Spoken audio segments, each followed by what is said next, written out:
Hi folks, welcome back to the channel. Thank you very much for joining me once again. You are always most welcome.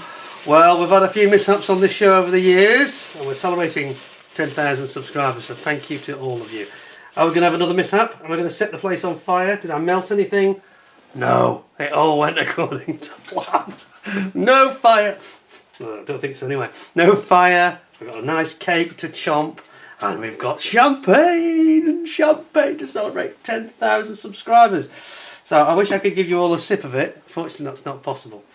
But I've got my tattinger glass here. I've got my crown, my 10,000 crown. Yes. And we're going to open some champagne. So there we go. I'm amazed that the fireworks didn't go horribly wrong, because you know my track record. I don't have a very good history with dealing with unpredictable items like champagne glasses, etc, and people's models. We'll talk about that later. First of all though, thank you very much for joining me. Welcome back to the channel. Slightly different intro today. I thought as it's 10,000 subscribers we'd do things slightly differently, but first things first, we've got the Tattinger champagne and we're going to crack into this, and because I need some lubrication and I deserve a treat. So, as one of you famously told me, you always spin the bottle and not the cork. So here we go, ready? You've got to be very, very careful. Champagne! Oh, he's got it wrong! Well, there you go. That's just completely in keeping with my channel over the years. I don't know why it's suddenly gone so frothy. Oops, that's champagne. I should be licking it up off the desk. There's no reason that we didn't shake that one up particularly. That's quite strange. I think it's because it's quite warm in here. I think we've got some atmospheric issues. Well, there you go. Off to a great start. True to form. Promise you that was not scripted at all. None of the mishaps on my channel have been scripted. It was all going so well with the fireworks, but the champagne decided to have a flood. That's my wife's glass that's just gone into the tissue paper, I'm afraid. One less for her. That'll go down well, won't it, when she sees this on the playback. Right, sorry about that folks, but you know what I'm like. I don't know, the Tattinger, it seems to be particularly explosive. I've had a few where I expected it to blow up and it hasn't. And it was very gentle, as you saw, and I didn't go silly with it at all. Anyway, there we are. That's the champers out the way. We'll get that poured in. Because I definitely deserve it, I think. There we go. It's only a small glass. So my wife will probably get her own back on me by having a bigger glass, to be fair. Right, now then, what I will do, I've got on my gloves. I don't handle the models with champagne on the gloves. I may have to have a quick glove change actually. What we'll do, we'll have a quick wet wipe. This is completely true to the normal form, isn't it? Completely true to form. You would expect nothing less of me. I don't believe that. I just no reason that it did that, because it's been handled with kid gloves and it's not been shaken up and it's been transported in here with great care like it was eggshells. But no, maybe it's just too warm or something. Sometimes you get that effect. So we will now get rid of that problem. I will summon the champagne lady who will take that away. And I'll explain to her that her champagne went on the desk. Anyway, how are we all? Thank you very much for joining me. Great to have you all back. Great that you've tuned in for this celebration party show. Call it what you will. I think that the champagne lady is just inbound to take the champagne away because it needs to go back in the fridge, of course. And hopefully now I won't do any more explosions. Here's the champagne lady. We had a bit of a problem. We're a Mount Vesuvius job. Don't know why. Oh dear. Yes, I'm getting the eye roll there. Right, just bear with me for 2 seconds because I am pretty convinced that I've messed up these gloves and I want to change them very quickly for another pair because I might be handling the model, so we definitely don't want to be transferring any champagne around. That is for sure. Now then. Slightly inauspicious start, but actually, those of you that follow the channel and have done, because it's been going for 10 years, so those of you that follow the channel will know that that is not untypical. And I promise you that wasn't scripted. I was actually more worried about the firework. I didn't think the champagne would be any problem at all, but there we go. It happens. Right, time for a drink. Welcome, start again. Welcome everybody to the 10,000 subscribers show.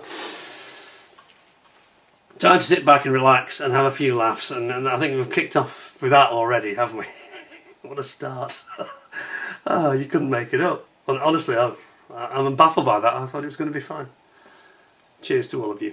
Everyone who's contributed to the channel, so many people who support the channel, loan me kits, send me kits, you know, make comments, and just generally engage and make it fun, you know, for everybody else as well.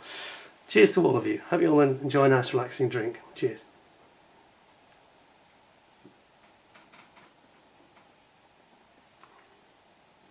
Oh yes. Lovely, lovely, lovely. Now then, where to begin? So it's a slightly different show today because I'm going to be obviously showing you a few clips from other previous incidents, shall we say. One or two of them you'll have seen and got the flavour of from when we had the trailer a couple of days ago, which I hope you enjoyed. I think that was quite good fun. Gives you a bit of a flavour for, sorry, just get rid of my explosives. There we go. Gives you a bit of a flavour for what's to come, but there's a lot more, So, I thought we'd start off with talking about the channel and how it started and how it's grown, and the sort of direction it might take in the future. I won't manage this for too long. The crown, by the way, that'll be coming off because it's quite warm today. So, started about 10 years ago. Initially, I didn't initially publish many videos. Actually, 10 years ago, they sort of crept in sort of in the first 12, 18 months, and a lot of them were just very short, just 20, 30-second videos of my radio control flying, which many of you will have seen, and we'll see some of that later on. Don't worry, it's not too much. I'm just going to show you a couple of minutes of it. But those of you that have never seen it before will probably be quite amazed because it can be quite dramatic. And I did that for a while, and then I decided to start filming model videos, you know, and doing reviews.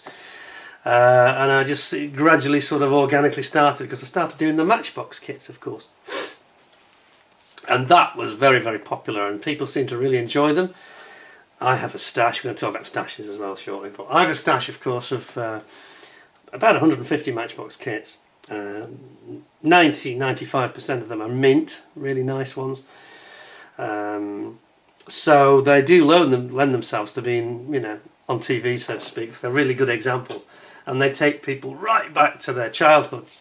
And I can tell by, obviously, we've just lost the late great Roy Huxley, the artist who, for me, was probably the biggest ingredient of the lot in selling those kits to me, for sure. His artwork just grabbed you. You went to the window of the local a model shop, a little model shop, and also separately a post office, and they used to be for sale in both places, and it used to just grab me, and it was almost like a tractor beam sucking me into that store straight away. Pocket money out, gone, you know. And I know a lot of you have had exactly the same experience, so that's why for the last couple of weeks, since the sad news of Roy's passing, that we obviously we lost Roy Cross last year and Roy Huxley now gone as well, the two greats of all time. And I always found Roy Huxley's colours and drama in his artwork just grabbed me the most. Excuse me, still got a bit of this fluey thing, it's nearly gone, but forgive the odd cough. Yeah, so that's why I've been doing these images, and I hope, well, I can see that the response I've had has been fantastic. I was doing, I think, 5 images every day for about the last 10 days. And yeah, it really does bring back some memories, doesn't it? It's incredible, really. Anyway, that's how the channel really got sort of out of first gear and started to motor along, and we got to about 2017, 2018. And then I did this Matchbox March thing, and then I started to do, I haven't got all the Matchbox kits, but I've got about 2/3 to 3/4 of all of them. In terms of the range, so I did pretty much everything I've got, and they've been incredibly popular. So if there's any Matchbox kit you want to see a review of, even the Corvette, even though that one wasn't mine, it was Jason's,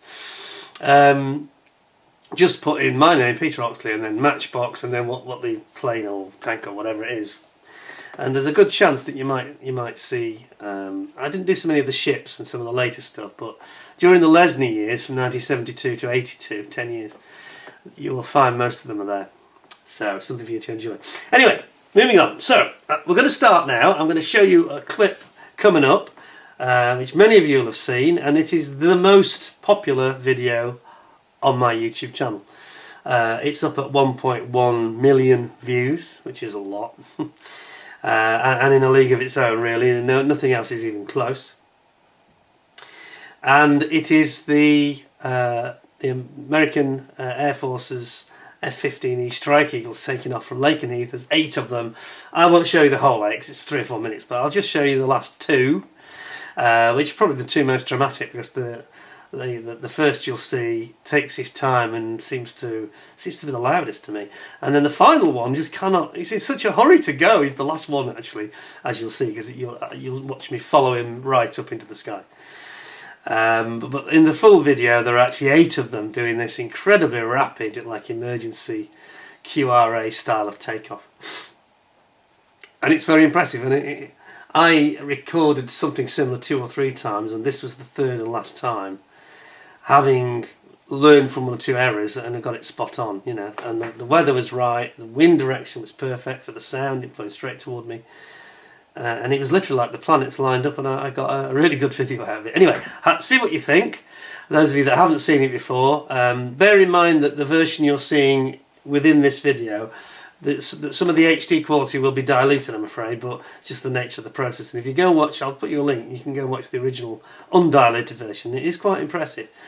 And if you enjoy military aircraft, this is the video for you. So I'm going to have a sip of champagne, and you enjoy just a couple of these F-15s and see what you think. Here we go. Cheers.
Wow, well, what did you make of that? It's full dramatic stuff, wasn't it? It was even more dramatic when you were there, though. The ground literally shook, and one or two of you that follow the channel regularly will know that I've done a few aircraft videos, and I'm not a regular aircraft. I'm not one of these guys that goes to the... I've been to CAD West and the Mac Loop and all these places, but every time I seem to go, I'm very unlucky. But that day at Lakenheath, I really dropped lucky. But I've also got some videos at Coningsby with the Battle of Britain Memorial Flight, and with the Lancaster and the Typhoons, the 2-seater and the single-seater. Some really good ones there. So again, I could put your link in. But moving on from that, so we're looking at the F-15s there. Now, one of the things that I think people really do, they tell me, they really enjoy most about my channel, which I'm a bit dubious about in some ways, is my rants, when I start ranting and raving. Now, as I've said before, recently at Christmas, I was saying that they're not put on, you know, just to generate views. They are, it's a list of, not a very long list, but it's a list of things that really get my goat, modelling related mainly. I did recently do one about my car, but that's another story. That was yeah, that's still not resolved. But anyway, but in the modelling world, yeah, there's one or two things that I think lots of us feel quite strongly about, and I've sort of perhaps been the most vocal in some of these areas. So one of the ones that the most popular one of all was my rant against Revel. And without going over old ground, I'll show you just a shortish clip from what is quite a long video, over an hour I think. I'll just show you a couple of minutes from that, where I start off with a kit that I actually do like, and sort of makes my point for me really. Those that a lot of people criticise me, especially in Germany and Central Europe, but I think a lot of the people that criticise me about this rant didn't actually watch it through. If they watched it through, they'd have seen this bit I'm going to show you now is the important bit really, where I show you an excellent kit, a recent kit that they've done, the F-15E Strike Eagle in 72nd scale, which I thought was fantastic. And then I explain, you know, that is exactly the sort of thing that they should be aiming for. Now, we're hoping they've turned a corner actually. We think that they probably have. They've now got the ex-researcher from Airfix, Luke Slaney, who is now their product manager, which is a really good thing. And there's a good chance that he's going to influence things in a positive way. It will take time, of course, but things are looking up. So, anyway, this is the most popular rant of them all. This is the Revel rant. Just give you a little flavour for it. See what you think of this. Here we go. This was good value for money. It was affordable, perfect for the beginner or the returnee to the modelling hobby. It will bring a lot of pleasure to a lot of people. And nice decals on it. Good instructions. Nice clear parts. There was nothing not to like, yeah? So why on earth did they produce the same year they produced that dog of an F-18F? It is astonishing. And the price was just ridiculous, you know. Apologising for things, apologising for bad quality, telling you you've got to remove all this flash. In their own instructions, this is the most damning indictment, confession of bad quality that I've ever seen from a kit manufacturer. Calm yourself, have a drink, and have a breather.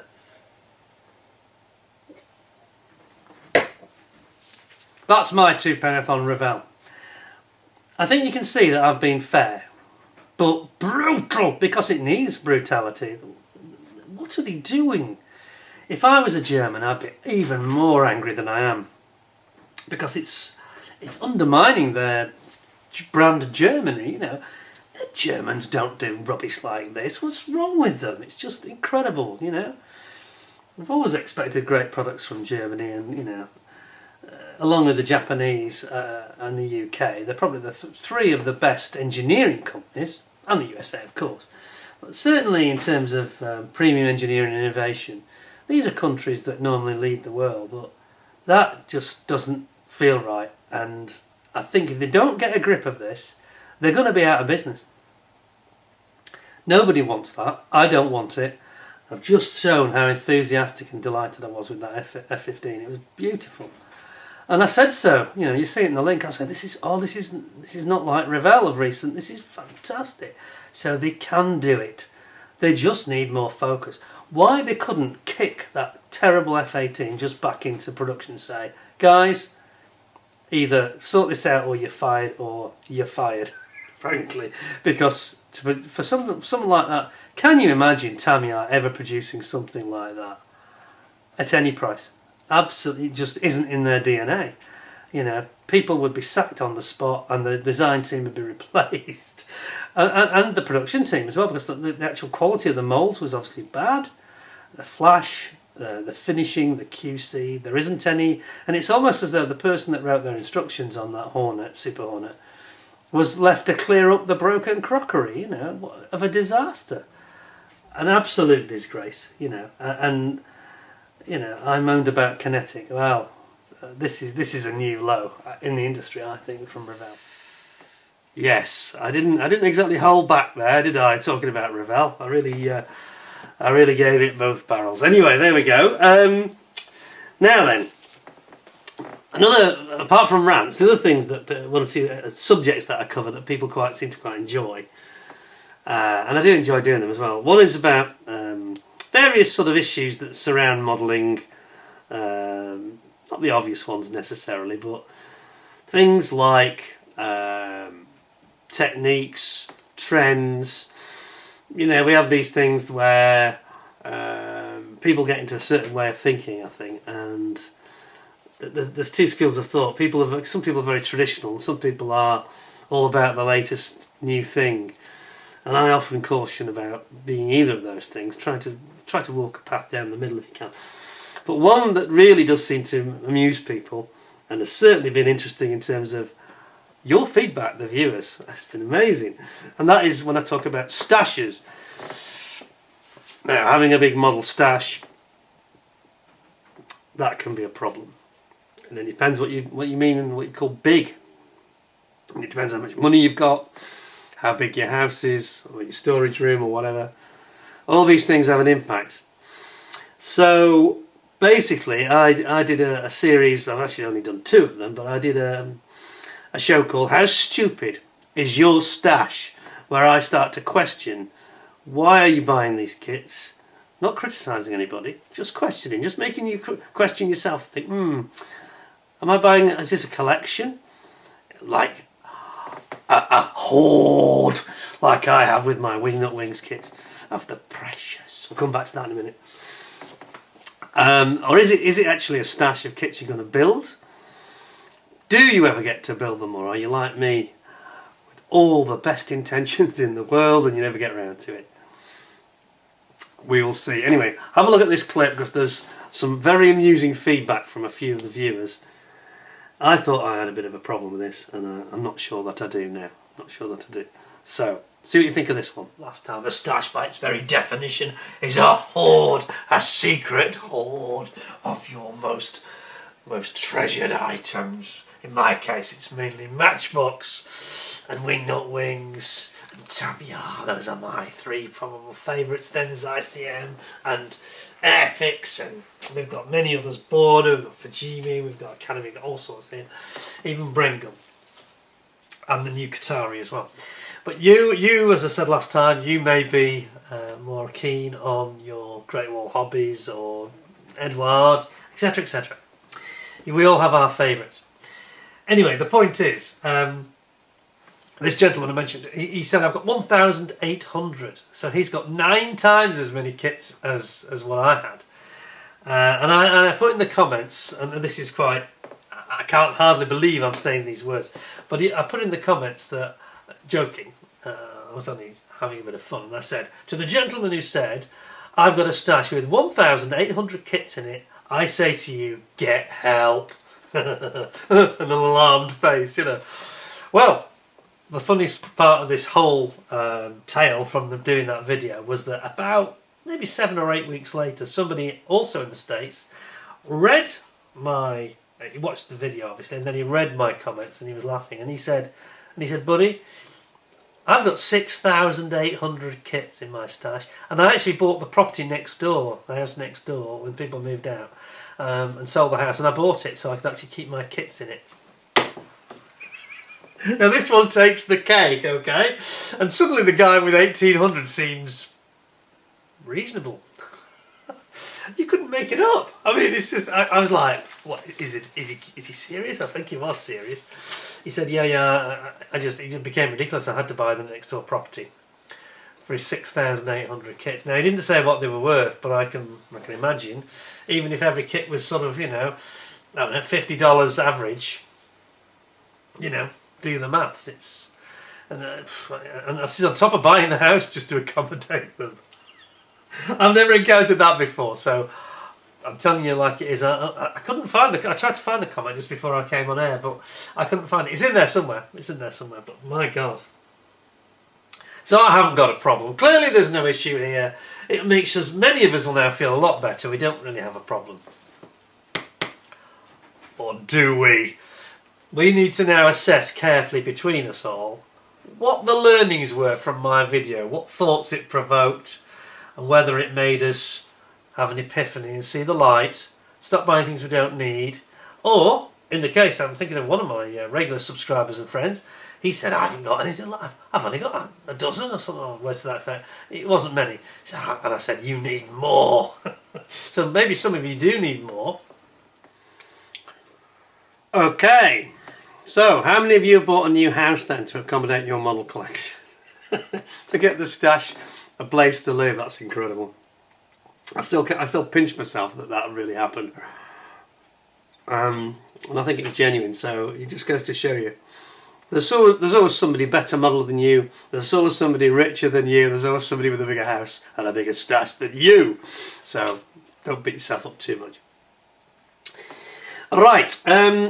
Next thing I wanted to talk about was, you may recall I did a series 2 years ago, 2023. I did a series that was very popular. Let's talk about Airfix. Let's talk about Revel. And the Revel one, of course, became the Rant, so that became the very popular one.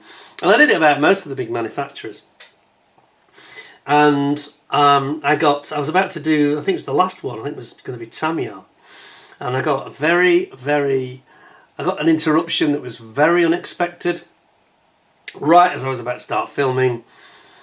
I wonder if any of you remember this one, so here we go. Check this out. Hi folks, welcome back to the channel. Thank you very much for joining me once again. You are always most welcome. Well, today the time has come to talk about Tamiya. Now, everybody keeps saying to me, when are you going to do Tamiya? When are you going to do Tamiya? Well, I think that we ought to really get down to it. So, without further ado, why don't... I'm going to have to reshoot this again, aren't I, and redo it, obviously. Hello, Mr. Tamiya. Oh, mushy, mushy. Sir, this is a great honour. I was just saying that I'm starting to shoot the Let's Talk About Tamiya video right now. What I was going... No. Don't worry, I'm not going to say anything bad. No. But hang on a second. You want me? Just a second. He wants me to say something bad about the company, but why? Yes, I understand, sir. I understand. He's worried that I'll look like a complete fanboy if I don't make some criticisms that are fair. Oh, okay. I understand, sir. I understand. Yes, I'm sure I can think of something. Okay. No, it won't be like the demolition job I did on Revel. No, it wasn't. It was a perfectly fair review that I did on them anyway. It was never going to be like that. It wasn't in the script at all to be like this, but I understand your wishes. I respect them, sir, yes. And it's a very great honour for you to ring me this way. All the way from Shizuoka City. Oh, thank you, sir, thank you. Very good. Well, I'll get cracking anyway, and I'll get it underway. Yes, thank you again. Arigato. Thank you. Sayonara. Bye-bye. Well, there's a turn up for the books that I didn't expect. I'll just have to revamp my script a little bit and perhaps include a few other items and comments that weren't originally scheduled, if you know what I mean. So, tune in soon, folks. Cheers for now. It's not the sort of phone call that you get every day, is it? People thought that was quite amusing, I have to say. Anyway, enough of that. Now then, we need to talk about. We were talking about stashes, and this has been a very popular theme. I did How Stupid Is Your Stash 2, which is the one you actually saw the clip from a little while ago. The more recent one. I often get accused of not building models. Well, I've got quite a nice one over there we'll look at in a minute. The gloves are clean, so I should be okay to handle that. But one thing that does divide the community of modelers, I think, I'm going to take the hat off now because it's getting a bit warm. But one thing that does divide the community, should I put it over there in the background? See that? 10,000. There we go. There we are. Yeah, the thing that divides the community is this business of with things like Wingnut Wings, buying kits that I get told off about this, buying kits that I don't necessarily intend to build. I get given them as well. I have got what I famously refer to as my lost ark of Wingnut Wings kits. So first of all, I had a collection of about 10 of them, the smaller, medium-sized ones. And then when there was this availability about 18 months ago, where they found in New Zealand, they found another container with stock in it, and they sold them around the world. And I managed to get myself the final lost ark, one of those that came into the UK. And I got this massive box, which you will now have a look at. and it might jog a few memories. So I wonder how many of you remember this one. You can see I was pretty excited about it. And as I always say to people, it's my pension fund. Anyway, here you go. See if you remember this one. And here, riches surely have showered down upon me, because here, finally, we have the true one lost ark of Wingnut Wings kits. The precious is here, and I'm going to share it with you. But first, champagne! This calls for champagne. Well, now the only thing that remains to be said about Wingnut Wings kits, I'm a bit precious with them. They are the precious kits that I want to hoard. And people say, well, why don't you build that Gotha? And I'm like, what the hell do you mean? God forgive him! You can't be serious. You know what that cost? That box that I had on the desk here was just shy of £1,400. Or £1,300. 1,300. It was a lot of pennies. That's my pension, that is. No, I've hidden that from Keir Starmer, you know. So there's only, for me, I have got one kit at least that I'm going to build a Wingnut Wings kit. Fear not, I will build one. I think I'm going to do the sock with camel. But in the meantime, for the rest, I would recommend you bear in mind that you're not going to get any more. Even if somebody produces, grabs the moulds, you're never going to see that standard of instructions again, apart from with Qatari, of course. So for me, there is only one way to deal with them, to handle them, and to store them. And it's like I'm going to show you now. Check this out.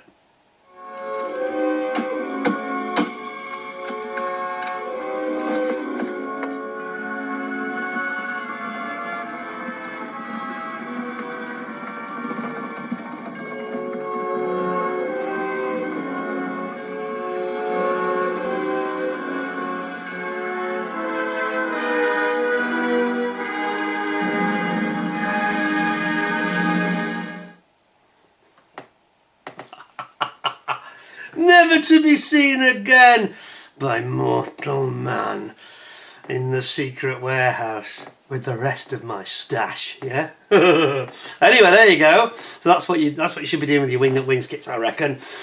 Unless you're actually going to build it. God forgive you. Anyway, moving on.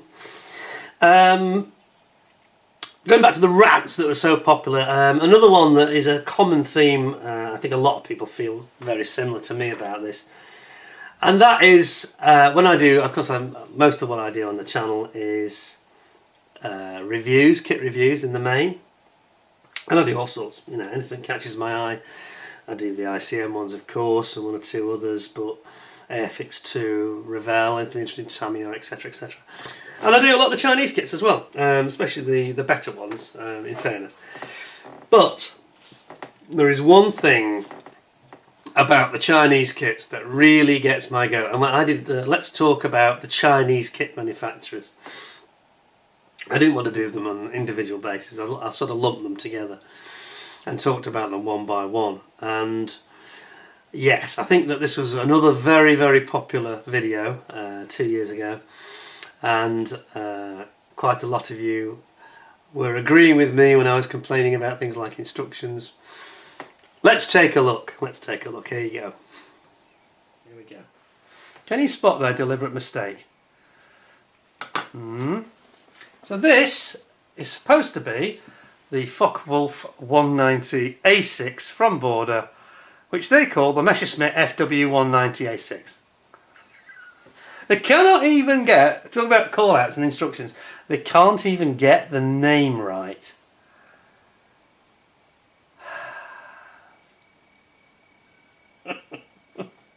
No, I'm going to shut that down. Now, come on. You see my point? Yeah? Now, joking apart, it's particularly annoying when you get something that's particularly well produced in terms of the plastic. And we've had this with Meng as well. I'll come back to Meng later, but I'll mention them now as well. we've had issues with them where they've had some fairly ropey instructions from time to time, and we've also had some ropey quality from them. Now, before I let Border off the hook, I'll say that's one of their better products. So that one we won't get into that one. But why would you produce a kit with, you know, fantastic detail? It's a 35th scale kit, isn't it? These aircraft they're doing now, which is a very strange scale, by the way. But they're doing the Focke-Wulf 190 and they're doing the Messerschmitt 109 and the Stuka. I forgot the Stuka. All the same.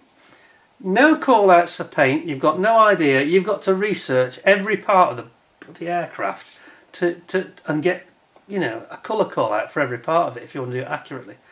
Why would they do this? Why are they not capable of giving you simple data with the colours of what the parts are for the engine, for the cockpit interiors?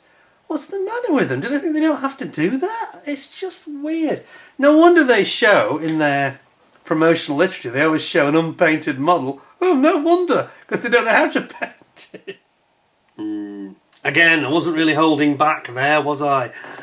Both barrels. I mean, some of these, you know, when you look at what Qatari do with their instructions, you can't blame me really, can you, to be honest? Anyway, time for a glass of champagne. Cheers, I hope you're enjoying the show. It's a bit different format for me tonight because I'm basically introducing clips, so it makes it a bit unusual. So it's a slightly different nature to the show, I suppose, but I think that a lot of these clips that I'm introducing are the ones that people seem to really like. You just reminded me as well, by the way, one comment that came back from the trailer at the weekend, a gentleman, was it Silver 888, I think his name was, and he said he enjoys the channel, blah blah, and he said one of the funniest anecdotes I can remember you relating in recent years was when you got the letter from the life insurance company saying that they thought, saying they were very sorry to hear that you were dead. I'd forgotten about this. It was actually only just 12 months ago. And yeah, it was actually to do with a pension, a small pension that I had with one of my employers in the 90s. And I don't know, I never got to the bottom of why they screwed this up, but they basically wrote to my wife saying, we're very sorry to hear about the passing of Peter Oxley. Please accept our sincere condolences. And and it was addressed to her and to me, so I opened it and I was like, I'm dead. It's official, I'm actually dead. We can laugh about it now, but it's a little bit disconcerting. I was very, very cross with them, I've got to tell you. So just to let this guy know, I wrote back to them and I also phoned them and I gave them absolute hell about this. I said my wife was very distressed by it. Anyway, long story short, I got a couple of £100 of the compensation. and the actual pension wasn't, it was one I'd forgotten about, genuinely actually, so it was good news. But anyway, I'm digressing from the channel now, but it's just that somebody had said it, he thought that was very funny, and I'd forgotten about the incident completely. Yeah, but it's all sorted now, you know, but yeah, and the problem was when I got this letter, and it's when I'd had this horrible coughing bug. We'll come back to this later, that theme about, I had a very nasty chest infection, and I ended up having to do a video, which we'll talk about later. Anyway, moving on. One of the things that I am particularly well known for is my love of champagne, and particularly the Taittinger, which I'm having now. So cheers, cheers, I hope you're all enjoying a drink. I had a nice evening. Oh yes, that's nice. And you may recall, you'll have seen it in the trailer, the most famous incident, which was this wasn't far off, but a worse incident, of course, was when we had the heat wave in 2022, I think it was, and I'd just done, we had 600, sorry, it was a million, I was celebrating 1 million views for the F-15E Strike Eagles that you saw earlier. I had a celebration party for that as well. And basically, foolishly, instead of putting the champagne glass sort of there, sensible place, I put it here, and I was waving my arms around, and I was talking about the F-15s, and I had a couple of books to review and all this kind of thing. And quite genuine accident. I was waving my arms around and said, oh, it's so hot, and I had a tie on as well, would you believe, on that day. And I said, oh, it's so hot, you know, it's blooming hot here and the weather's getting worse. And then I waved my arm around once too often, and I just caught the champagne, and it was a proper full flute, which you'll see, I'll probably have another one of those shortly. Not the half flute, like this one. And I caught it, And it's probably the greatest. I'm not known for being very understated, if I'm honest, but I was on this particular day, because I say, as you saw, I make this comment when I have this terrible accident. Well, let's see the incident first, and we'll talk about it after. Here we go. This is probably my greatest faux pas of all time. Here it comes. Champagne crash, I call it. Here you go. More champagne, please. This is supposed to be a party. Come on. I know it's very hot, and it is plumbing hot, I tell you. And this is, I'm speaking to you probably 48 hours before you're going to... I've just dropped the champagne, and it's gone everywhere, and it's made a bit of a mess. I shall have to have more champagne. Definitely need more champagne now. Fell off the edge, and I think I broke the glass as well. Oh dear. These things this is live TV, you see, live TV. Let me just get a little cloth. You'll have to bear with me, this is quite funny, isn't it? You're going to think it's raving drunk. It's drunk. So it's just the heat getting to me. But that actually fell then, it slipped, and it had a little bit of a spin, spilled some of its champagne, and then it fell on the ground, and it shattered everywhere. And we had a bit of a tragedy.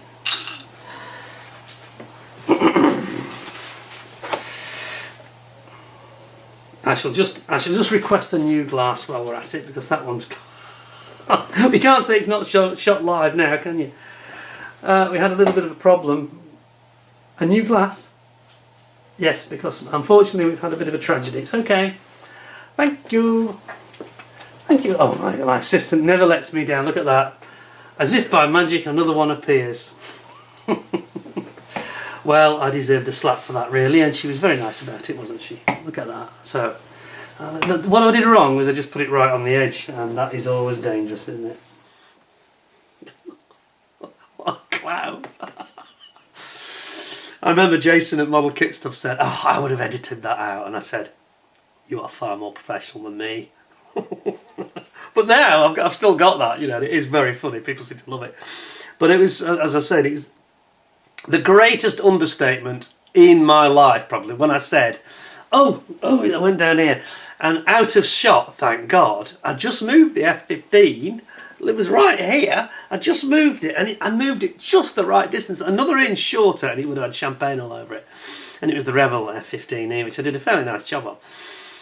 So that didn't get damaged, but the actual flute went down, and as you saw, it vibrated, it hit the tripod, vibrated the camera, so it didn't smash as badly as it would have done had it gone straight down. It sort of had a convoluted catching the legs of the tripod, but it did shatter on the floor. And I said, oh, and the champagne, a bit of a mess. I watched that the other night when I was compiling it, and I thought, that has got to be the greatest understatement in my entire life, because there was glass everywhere. Everything, including the carpet, was covered in champagne. My shoes had champagne all over them. My trousers had champagne on them. Because it was pretty much full, this glass. And it was just a miracle that one spot got on the box, which, because it was the Revel, the new Revel, these high gloss finishes, and it just wiped off without even leaving any trace at all. And a good friend of the channel, Gary, ended up bidding for that in an auction for charity. I think it's for Ukraine charities. And I know he thinks it was very funny, and yeah, but it's amazing. My wife then comes and you see me in the full video. I'm sort of 5 minutes of cleanup, even worse than I was here. 5 minutes of cleanup, because it's just everywhere. There's glass all over the place. I spent days picking bits of glass up from that champagne flute. It was a disaster, and I'm amazed that I go, I've broken the champagne. You know, it's a bit of a mess, and I'm thinking, man, if the camera was pointing down, you'd have seen it was an absolute disaster zone. Yeah. Anyway, it's quite funny, but there you go. Right, one of the subjects, one of these things about modelers, the subjects they like to talk about. I was accosted by a couple of the guys at Telford on different stands from the clubs, and one of them said, I do like the way you bring up some of these subjects, the sort of things that we talk about on club nights. And there's been things like, the one I'm going to talk about now was, are you a CAD modeler? A CAD modeler? A cheater and deceiver? Cheating and deceiving. Terry Thomas, of course, being the guy who came to mind. and I sort of did a little bit of, I had a bit of fun with Terry Thomas impersonations, not very good ones. Anyway, here's the clip, see what you think. You should have a good laugh if nothing else. That's part of the fun really, that's the thing, that when you sort of shine a light in, you say to, you've got friends around or something, you shine a light in the cockpit, say look at the cockpit, and they go, oh, wow, you've done all the switches. Now, in some of those I can say, yes, I did do them all. And in some of them, I can't, and I have to say, well, I didn't actually do that. That was a pre-printed sheet. And people look at you as if say, you absolute rotter, you bloody scoundrel. Yeah, you complete bounder. Can't you do it yourself? And I think that it surprises people sometimes. And I think that we follow trends too much in this hobby, I think a lot of us are doing this. You can see that I'm not innocent at all. But I think I'm going to change that in the near future. I'm changing my whole philosophy in the way I look at modelling a little bit at the moment. Because I think we're just spending too much money and too much time chasing around, adding on things that don't need adding on. Especially when you saw those two Tamiya kits I showed. They didn't need any interior set from Edward or from anybody else. Well, there we go. Bit of the old Terry Thomas there. Are you a cheater? Can't you do it yourself? Disgraceful, disgraceful. I think it's time I had a bit more champagne, please. More champagne, please. I just press the button.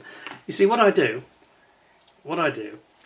is I have this clever system where I have this more champagne, please button. All I have to do is press that button, as I just did a few seconds ago off screen. Just press it now. There we go. Press that button and like magic a champagne waitress should appear. Oh, right on cue, look at that. Wow, what service. There we go, thank you very much. I'm trying not to have any more accents. I've got a full flute this time, I'm going to be very careful with this. Whoa. Cheers everybody. I just want to say about toasting all of you, all of the subscribers and viewers, because I really do enjoy reading the comments. Now I do get one or two that I don't enjoy, but they are literally one or two per month probably. I had one last week, this was funny, the funniest and dumbest of the lot actually. Probably the dumbest certainly this year so far. And he said, it was the one where I said, is it snowing? And I was doing the cabinet and getting all the models out. And given all this evidence of all these kits I built, there's one here of course, I'll look at that in a second. And this chap says, oh, you do actually build them then? Because no, I'm not convinced. I think you just talk about it all the time. You never seem to build anything. And he said, less talky, more buildy. So I thought, right, I'm sorry, but you've got to be a bit stupid to come out with that comment. So I went back and I said, perhaps you haven't been paying attention. How about less moany, more watchy? But I've got to say that the 99% of the comments I get are they're either interesting, sometimes they're informative, sometimes they correct me when I made mistakes, which is absolutely fine, and I don't mind that at all, because it's very hard to have, especially on historical stuff, very hard to have all the data in your head, you know, and get everything right. But most people are very supportive, and when people share their own experiences, you know, they are really, many of them are similar to my own, I've got to say, but there's others that are different and very interesting. Excuse me. Fascinating, really. You know, it's an amazing hobby how it brings people together, and especially when we talked about Roy Huxley and the artwork, that certainly did strike a chord with people. It's such a shame about Roy, but you know, he was, what was he, 90? He was in his 90s, wasn't he? And I don't think we'll ever see the like of him again, I'm afraid. But anyway, I'm going to just say, on that note, I'm going to just say to Roy Huxley, rest in peace, Roy. You did an incredible, legendary job that will never be forgotten, literally. Rest in peace, Roy. Ah, that's nice. I'm going to on the flat bit.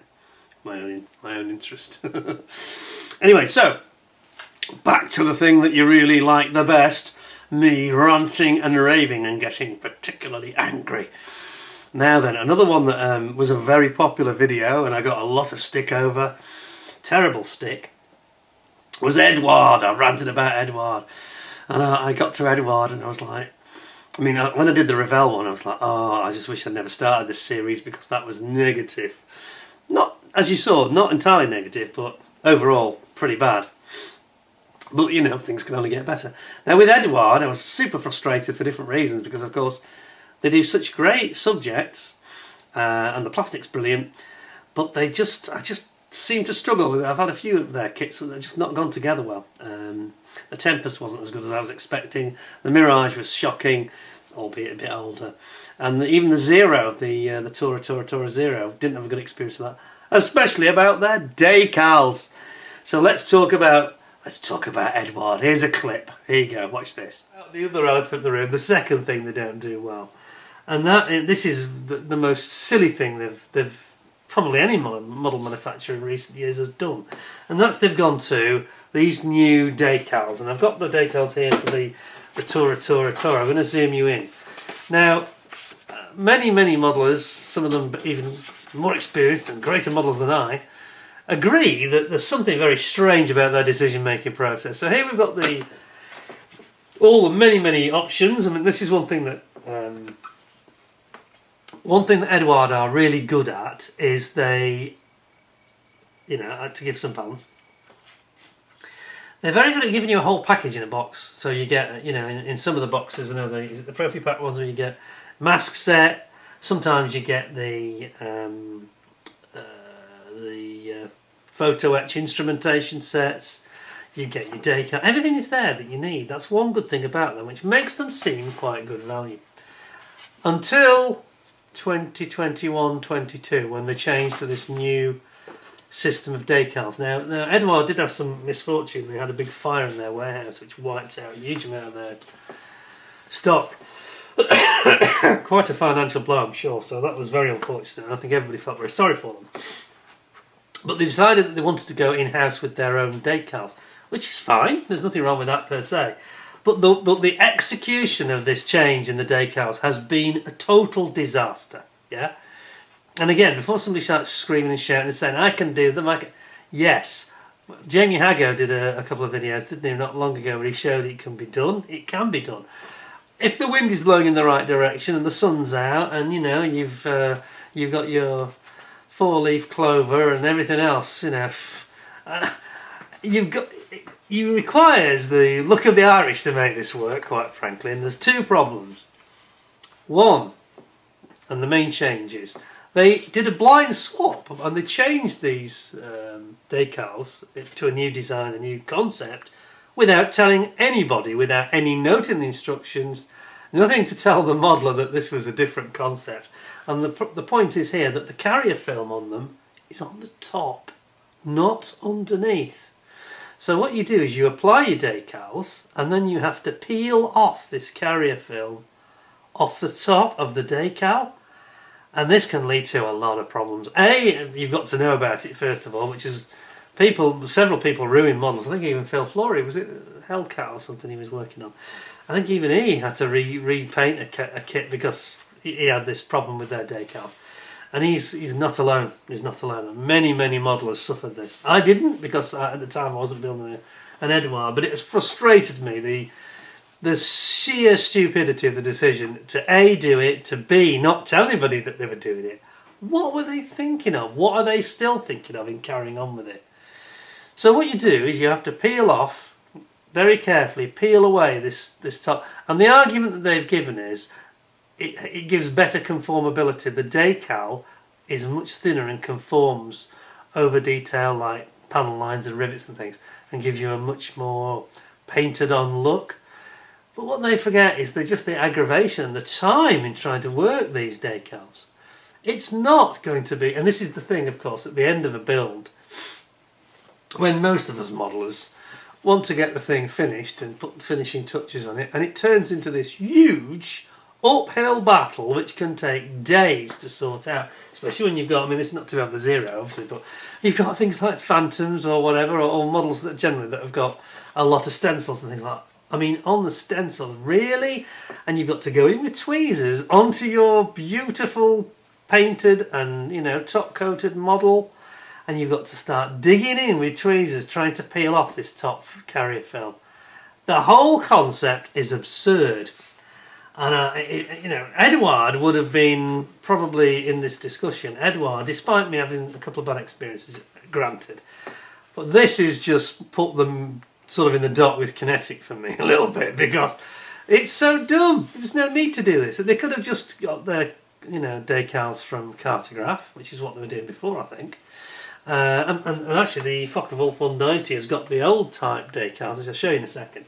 And they're great. There's nothing wrong with that. That's a good kit, actually. That's a really good one. But it's not just the concept and the difficulty of use either. Have a look at these decals. And this is very typical. Look at the actual print quality. I don't know if it's going to come out on the camera. But there's this very wishy-washy, poor quality printing. There's no real depth to the colour. I don't know if this is showing so well. Those are, you know, these red bars, for example. Oops, sorry. I've gone the wrong way. There we go. The red bars, for example, not very red. There's no depth to it. It's very grainy, the print. I don't know if you can really see that. I can't actually tell from here on the camera. But I can see with my human eye, naked eye here, that there's, you know, the meatballs there, the rising suns. They're very wishy-washy and very grainy and very badly printed. And the blue is probably even worse. No, it's just astonishing. And I've seen people who have got other kits of the Edward range, and the printing is even worse than this. This is relatively good by comparison. So it's the worst of all scenarios, the worst of all worlds, really. They've gone to a very strange concept which involves additional skills, or certainly a higher level of skill to actually make them work.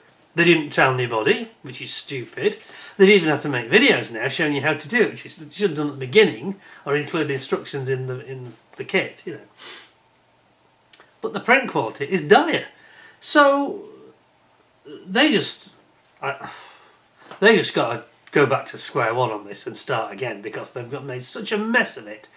Not telling the customer, thinking they can do it. You can't do a blind switch with a totally different concept of, you know, it's like someone who, say you had a disabled driver and then you suddenly give them a manual gearbox car and you don't tell them it's manual gearbox. Well, he's not going to be able to drive it, is he? You know what I mean? It's so alien to the way that the user is used to operate in the vehicle. Same with this. It's completely alien to us to be peeling this top film off. And lots of people have complained that the tweezers, and trying to get it off, they've scratched the paint finish. Oh, it's just ridiculous. Here's my advice to you, Edward. I'm going to say some nice things as well, but I want to get this off my chest. I'm not the first model to bring this up. I'm probably the last one, actually. But I think the time has come for you to just admit you've made a mistake. You don't have to make an apology or any climb down. Just let it be known that you're going to go back to a more conventional high quality printed decals. I mean, you compare those to Airfix, Tamiya, Zokimura, Great Wall Hobby, even Revel. They'll be using Cartograph, won't they? So most of those companies will be using Cartograph, apart from the Japanese. It wipes the floor with that. That's just an abysmal quality. It may be cheap and convenient for Edward. It's a disaster.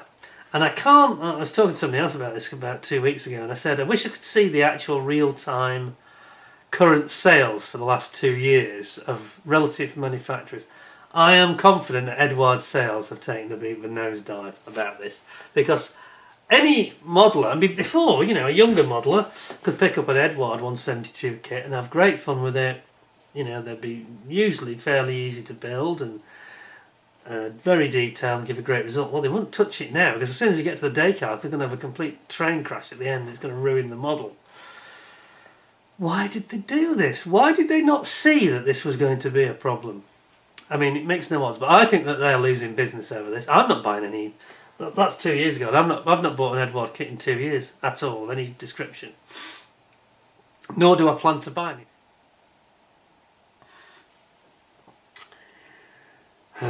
Oh dear. Again, I didn't really hold back, did I? I was a bit outspoken. I can be like that sometimes. But it comes from the heart, and I think a lot of you agree, especially on this decals thing. I don't understand why Edward are so insistent on that, why they just don't go back to it. But anyway, there we go. That was another one where, yeah, I had to. I think I sometimes vocalise what a lot of us are thinking, and I certainly pick up on other people's view that, you know, don't reinvent the wheel and don't fix what is not broken, and that's what Edward did. So that was a bit silly.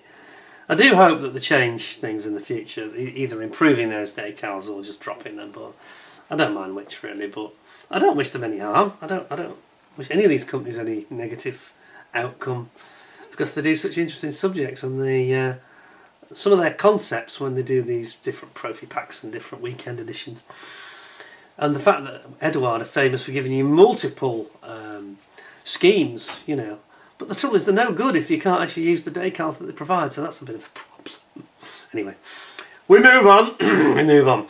Other things on the channel over the years that I've done, unusual things you might say. I've done some wildlife. I did pike fishing in Grasmere. We had a sparrowhawk sitting on our fence, and I got really close to this bird. It was unbelievable. I got right up to it.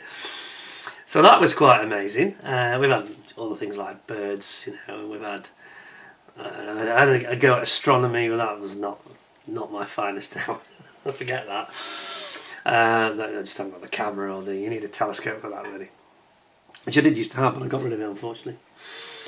Now, I have to say that I was going back to talking about earlier, just saying about the contribution that people make to the channel. One big contribution, you know, there's lots of friends I would consider friends of the channel. We've got David Mummery, Steve Keffer, Stuart Neal, Ian Nicholson. I mean, I'm going to get into trouble with this because I'm going to not be able to remember everybody. So many of you, though, that have contributed kits on loan, which is absolutely fine, especially if they're interesting subjects. And those names I've just read out, they've all done that.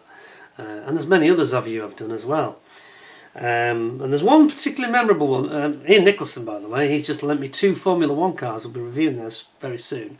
Very interesting subjects. But when he sees the next clip, he might regret everything, because he's going to realise that he has put his precious F1 cars and their classic kits as well. You know, these are Wingnut Wings standard. They're actually Tamiya ones, but this is the precious Ian Nicholson. What was he thinking of? Has he not seen how I handle other people's kits? Let me give you an example here. Like it. So first of all, we've got a couple of these. Look at the size of these. They are so small. These are your tracks. They're tiny. Oh, they're also very brittle. Why are they solid? They're not actually malleable, these. Oh dear. I'm sorry, John. I didn't intend to just break that, but you'll see when you examine this kit that they're solid. So there's no way you could use them. This is not rubberized at all. It's like plastic. And it comes off a sprue that... Whoa, that's also just broken my hand. Oh my God. I'm going to get so sued for this. Oh, that's solid. And it's very, very brittle. Can you see that? This is most unusual. This is not... I'm going to handle this now very gently. I'm so sorry, John. Genuine accident. But this is rigid. I don't know how you're supposed to form that into tracks.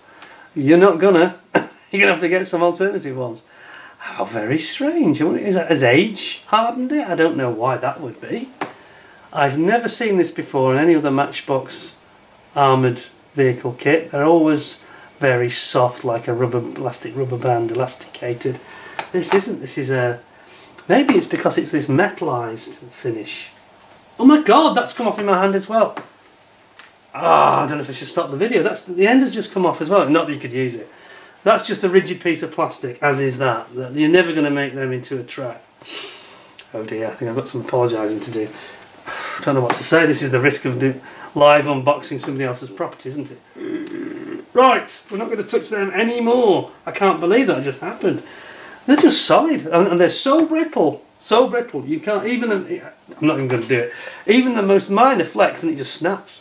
Absolutely unbelievable. Oh dear, I'm in a lot of trouble, I can see. It might be a case of you broke it, you bought it. I'm sorry, mate.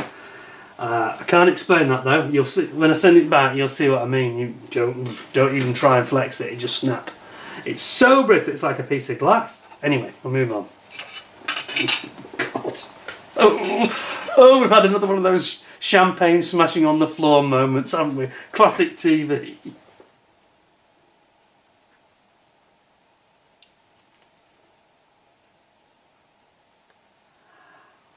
Oops. Oopsie poopsie. Not my finest hour, that was it, really. I couldn't believe it, and it kept breaking. It kept on breaking in my hand. I was like, no, just put it down. And my brain's saying, no, no, don't stop, don't stop. You look like a fool. Keep going. And my heart's saying that. My brain's saying, just put them down, for God's sake. Everything's going to be just dust in a minute. Anyway, poor old John Bevan, whose kit that was, he built that on his Stewart. He made a lovely job of it, and he got some aftermarket tracks.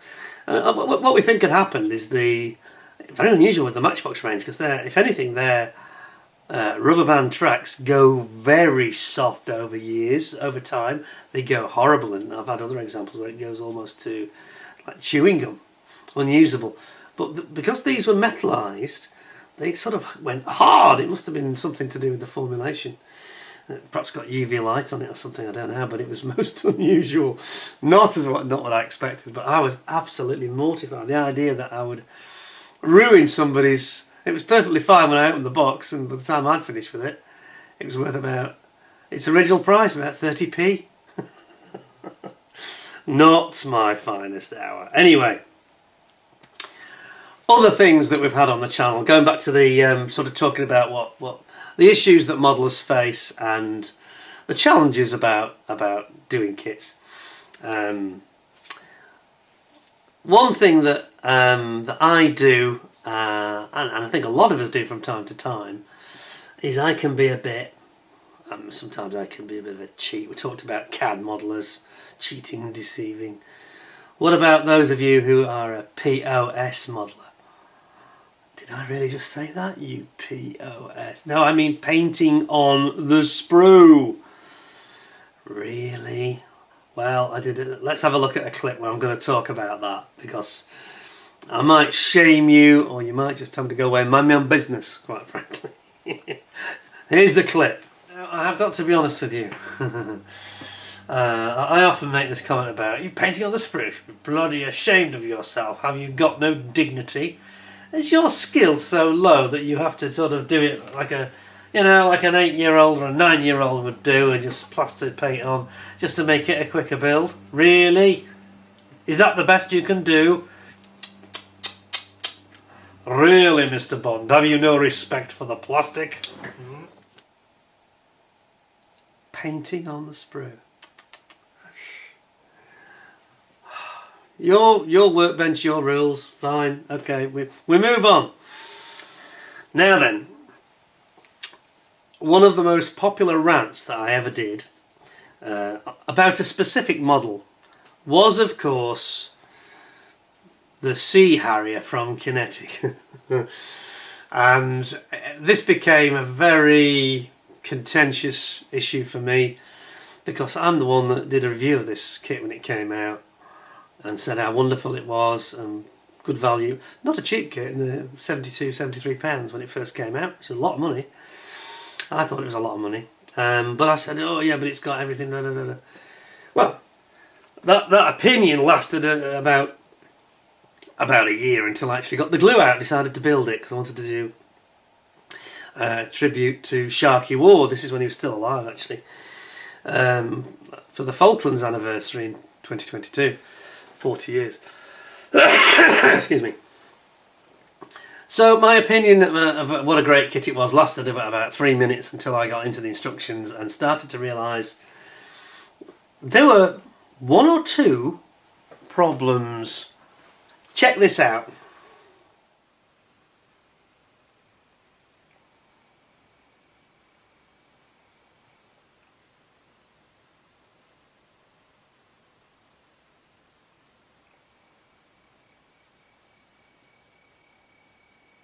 A Harrier.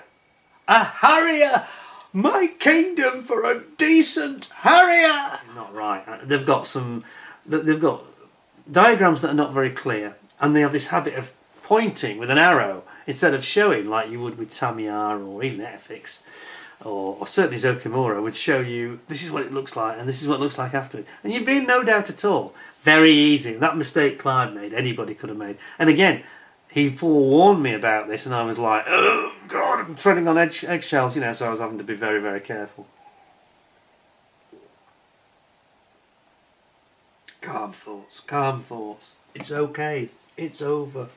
Oh, that part in your hand where you think, what? Well, that doesn't... And it's like the Star Trek thing, isn't it? Where, you know, instead of Admiral Kirk screaming, "God!" you scream, "Kinetic! Kinetic! None of this fits! You bleed!" Oh, I'm starting to rant and I've only just come back on the air. Oh dear. Anyway, you get the picture. A complete mismatch between the location point itself and the actual part. No correlation between the two. And you've got, this is what I said about the time it took to build this kit, how it eats your time because it's just got one piece of stupidity after another. I mean, the person that wrote these instructions was an idiot. The diagrams are fine, but they're apart from the inaccuracy of the data, the actual images are good, but they just got inaccurate information, and they have parts that do not fit together. We've got parts that are, you know, at the end of the day, here's the question. Nobody, just don't go there. Don't try and defend this kit, anybody. Because I'm just going to say to you, if you were Kinetic's boss, CEO, and he said, "I think you're being very unfair on our product," and I say, "Did you ever actually try to build it? Did you ever actually try to follow this nonsense that you actually published?" Because it bears no relation. Much of it bears no relation to the parts. The parts some of them bear no relation to each other. Now, I'm going to come in a moment to some of the plus points of the kit, because it's not entirely bad. It's only 95% bad. Yeah. Anyhow, I know everybody says, "What's he moaning about? He's got a beautiful Sea Harrier." Yeah. To get to that, though, you are going to suffer pain. A lot of mental pain. It's quite ridiculous. Rank stupidity. You know, I've never encountered anything quite like it. I mean, there you go. So that's the instructions. I am now hereby officially going to commit them to what they deserve. That is the biggest load of pants I have ever encountered since I've started modelling when I was about 5, maybe 7. You utter imbeciles. I don't believe it. I've just officially ripped it up, and that's what they deserve. Oh boy, that just gave me a migraine for about a year. And a year afterwards as well. I was joking with Jason at Model Kit Stuff. I was a guest on his show at Christmas, actually. It's the only time I've ever appeared on anybody else's channel. And somebody said, "What was the most? Did you ever have a Nemesis kit?" And I said, "Oh yes." And I said, "The thing is, I refused to let it beat me. Maybe I should have just binned it. I think it'd be a lot less stress. But I refused to let it beat me, and I actually saw it through to the end. And of course, you saw what it looked like. It looked really nice. And as I said jokingly to him, I said, the thing to do is complete it, defeat it, and then bitch about it for the next 10 years. But I don't let them beat me. And I wanted it so badly, and I knew there was no real alternative. Maybe that's a kit that Airfix could retail in the future. Who knows? I think that'd be a good seller for that, actually, because the Kinetic one is no. Let's not go there again. But yeah, it was a challenge, that's for sure. Now, other kits, just while we're talking about kits, other kits that I have not bitched about. I've got one here, which of course is the beautiful Tamiya. Whoops, try and get this a bit closer for you. Hang on a second. Yeah, so listen really carefully. So it's the Tamiya BF109 G6. One of my favourites. This is the 48 scale kit, and it has these interchangeable cowls, so you can have it open or closed, which I think is absolutely fantastic. I've also got some figures here you can see from ICM, some of the engineers that are working on it. So I actually have two versions of it, one with the closed cowls and one with the open cowls. Got the engineer working on the engine on that side. It's an absolutely stunning kit, and I can recommend this one to you. Now, this comment that I get about, do you actually build any kits? Well, obviously I do. And those of you that really follow the channel closely know that. Oops. There we go. But I just wanted to say, for those of you that are perhaps more newcomers to the channel, the best way of seeing some of the actual builds, I don't video build. I find it's going to take so much editing and I haven't got the time really, so that's not my thing. But what I always do is I do lots of photographs during a build. So if you look at the channel and you go into the search for my channel and you put my name, Peter Oxley, building the, and it'll come up with all the kits that I've built, and there'll be typically 5 to 10 minute videos with a montage of all the photographs from the build, and you'll recognise the desk here, you know, usually with some nice classical music if I can do that. And there's a lot of stuff there. There's racing cars, that's one of the ones that was done, Thunderbolts, Spitfires, motorbike, you know, the list goes on and on and on. So that's what you're going to do. Peter Oxley, building the, and then obviously you won't know what I've built, but that should bring up a whole load of them and you can sort of start wading your way through them. So you can actually see some of the builds I've done there. Anyway, 2 years ago, I mentioned earlier about this this thing where I got the letter saying you're dead, basically, which was, as Oscar Wilde would put it, the news of my death has been greatly exaggerated there. But I was doing this shortly after I was doing this review of the Andy's Hobby Headquarters 16 scale Tiger 1, the early Tiger 1, Michael Wittmann with the figure, which was the most enormous kit, and I had it on the desk here. Bizarrely, when it came, it comes in a very big box, yeah, but the outer box was literally double the size. I don't know why they went quite so over the top with it, but they did. But this, what you don't realise, a lot of you, is that I won a BAFTA for this review. Did you not know that? I won a BAFTA for the most intense coughing in a short film in that year. Because I'd just come off the back of having this horrible, it wasn't COVID, it was something else, nasty chest infection. And I was the first to get this kit in the UK, pretty much the first person. And I was just so ill when it arrived. It arrived, I think, on a Monday afternoon. And I couldn't film it until, I think, Friday. And even then I wasn't really fit. I was okay for the first 35 minutes. And then I started yakking and coughing and sounding like I was absolutely dying. Here's the clip, give you an idea. This is actually about 35-40 minutes into the actual review. You better just cover your ears for this one. There are multiples in here, so just take one out.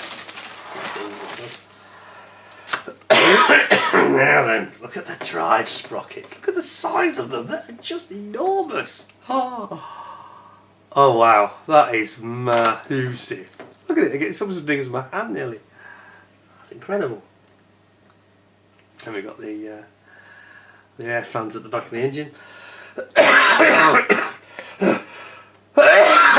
Excuse me folks, sorry about the coughing. Look at that.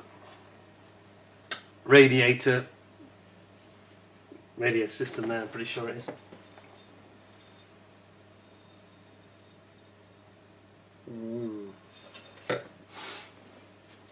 Idler wheels here. Again, look at the size of them compared to my hand. Absolutely enormous. And then we've got lots of little parts of the exhaust system. We've got parts of the little air extraction system. We've got the machine gun here. Look at that.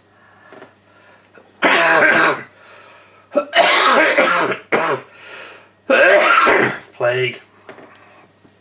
And you wonder why I'm wearing black gloves. Towing hook here, towing eye. That machine gun's fantastic. Oh, it's sublime, isn't it? It's just absolutely remarkable. And there's two of this sprue, there's twin screws. Put that back in there. It says, that's a word. Just like that. Johnny Cooper would say. Wow, beautiful, beautiful sprues there. Those sprockets are absolutely amazing. Look at them.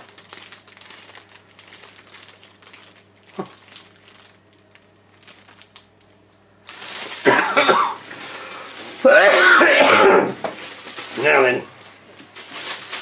Aha! Here's the missing screw I was talking about earlier. I'm sorry, the coughing is going to continue, folks. Please just try and dial it out in your mind if you could be so kind. I hope to return to form next week.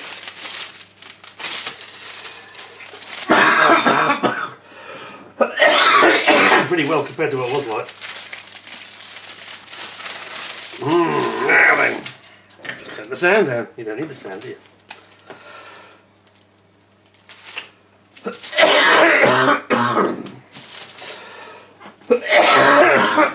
Dear, oh dear. Yes, I'm dying. Now, what we have here are the many pins. Many pins. These are the pins for the tracks, track link pins. And then you've got the lens that go on the end of the track. And they just clip on beyond the pin. And of course there's lots of these. 3 sprues that are identical to that, so a lot of them. And I say, it's actually quite, if you watch Andy's video, it's a very simple system. It just sort of pins and clicks in. And if you want to, you can leave them all loose and just click them out. Probably best not to do that, but as long as you leave 1 or 2. Oh boy. This is when I wish I had editing skills. It's not much fun when you are ill, but I thought it was important to show this as it's just arrived, not wait till everybody else has. Oh dear, oh dear. One person wrote and said, "Mate, that was very unprofessional of you. Why couldn't you wait?" And I couldn't wait, you see. I'd already waited 4 days, so I was relatively well. The fact I got 35 minutes in without having a coughing seizure, and somebody else said, "Dude, I think you just coughed up an entire lung." So I wasn't very well. Dedication, you see. But I had to really get it out before it became, everybody else had got the kit and I would have been like the last, It's a difficult one, isn't it? This is one of the things you don't think about when you're watching YouTube vids. The practicalities of it, and if you're not feeling up to it. Same with the Lysander, I had to leave that for a week nearly, Although I think I wasn't as late as I thought I was, relatively speaking, with that one. Anyway, there we go. I do try to avoid filming when I'm not well. Now, another thing I wanted to talk about with the sheer variety of subjects that I cover on the channel. Typically I mentioned I've done all these other things like wildlife and military aviation, planes flying over the house. I do like to do historical talks though, but I will only do them on subjects that I think I feel very confident that I know what I'm talking about. So I did them on Steve McQueen, I did them on the Battle of Britain, the Amiens prison raid, what else did we do? The Falklands War, of course. And then I also did a couple of book reviews, and I did kind of a proper book review on, and this is one of those things that slightly disappoints me on the channel. Sometimes, I'll talk about Sharky Ward in a minute, but sometimes you can do a video that way exceeds your expectations and others that just flop, basically. 2 examples of flops was the Ayrton Senna tribute, which I was very disappointed about because I researched a Numa subject really well. And it got less than 1,000 views, I think. I actually reintroduced it again, did 2 versions of it. And the first version got something like 800 views and the second got 1.1 thousand. Not many really. Bit disappointing that, but there's no accounting for taste. And it's a bit like, if I do racing cars, people don't seem that interested, unfortunately. There are those of us like Ian Nicholson and I keep calling him Ian Nicholson. I've done it again. It's Ian Nichols. Try and get this right. He'll be tutting now. He's thinking, you promise you get it right. I need a drink. Helps the brain. It does. Ian Nichols. I beg your pardon, Ian. But people like him are big enthusiasts of Formula 1 like I am. So of course they tune in. But your average viewer that likes my other stuff doesn't bother really. It's a bit of a shame. The same was true. And this really kind of annoyed me. Well, annoyed is too strong, but disappointed. And that was when I did these book reviews about the Falklands Sea Harriers campaign in the South Atlantic, 1982. So I did a review of 3 books, all of which I read. Dave Morgan's book, Hostile Skies. Then there was the Harrier 809 by Roland White, which is kind of a very sort of overall, it's not a personal view, it's more of a historical, holistic sort of view of the campaign, sort of a helicopter view if you like. Very good, definitely worth your while. And then of course there was Sharky Ward's book, Sea Harrier over the Falklands. And I went into great detail on that one as well. And I think I did a really decent book review. And even, I mean, I say that only because those of you that have watched that all say, oh yeah, you've reminded me, I must go and read it again, you know. And nobody says, well, that was a crap review, you know. But it just didn't generate, perhaps it's books, people are not interested in books. Just didn't generate the views. It only got like 900 views or something incredible. Anyway, here's a clip from that very, so I need to promote it. Here's a clip from that very video when I'm talking toward the end about, particularly about Sharky Ward and the campaign in the South Atlantic. Check this out. And he said there's far too much of this stiff upper lip, really, especially in the Navy, where people want to get promoted and they're all yes men and doing some very strange decisions at times. And he would have no problem in saying, we are not, one example finally, which struck me as being one of his typical Sharky isms.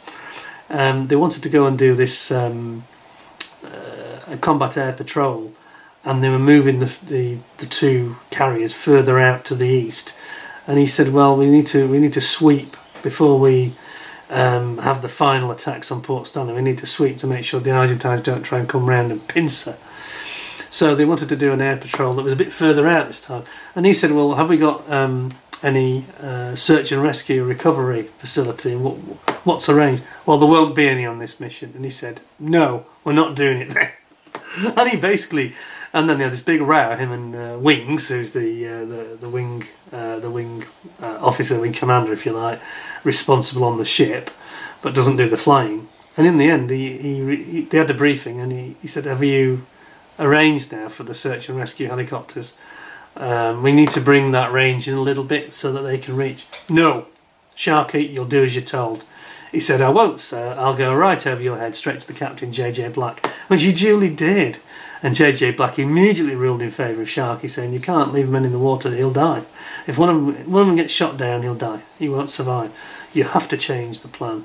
Well, this guy and Sharky fell out, you know. But this is what he was like. He wouldn't give in. If it was about safety or the health of his crew, he would be absolutely belligerent about it, and this is why he got this reputation for being such a maverick. Anyway, I think I've talked enough about it. You can probably tell that I thoroughly enjoyed his book. I enjoyed his book the most of all, which I kind of knew, which is why I left it to the last. I did enjoy Dave Morgan's book. I say I got reservations. I don't want to be too negative, but it is definitely worth reading, because in a way, when you read his book, it's almost like Sharky can go into a bit too much detail about the technical stuff, which even I struggle with, and I'm pretty good at picking it up. You know, I think a lot of lay people will find that a bit OTT. Dave Morgan's book is almost written for the layman or woman, a bit more like for the person in the street that doesn't necessarily know all the technical stuff. And he does explain it. You could say it's dumbed down, but I don't mean that in a negative way. It's made understandable. I think that's the best way of explaining it. And then Harrier 809, as I've said, that is just such a nice historical, factual, gives you all this behind-the-scenes stuff. Whereas these two are personal accounts. This is like an overview. So you really have got 3 absolutely knockout books there, and I really would. I've got no regrets, you know, about buying them. The only one I regret is the Max Hastings book. Not that I bought it. I just regret it was £25. It's such a lot of money. Ow! You know, and it only had perhaps another 100 pages on top of what Harrier 809's got. So Harrier 809 is actually the bargain of the lot. If you're short of cash, get yourself that one. And if you want to sort of see what war's like through the eyes of an ordinary, perhaps an ordinary guy who's very creative and arty, then get Dave Morgan's book.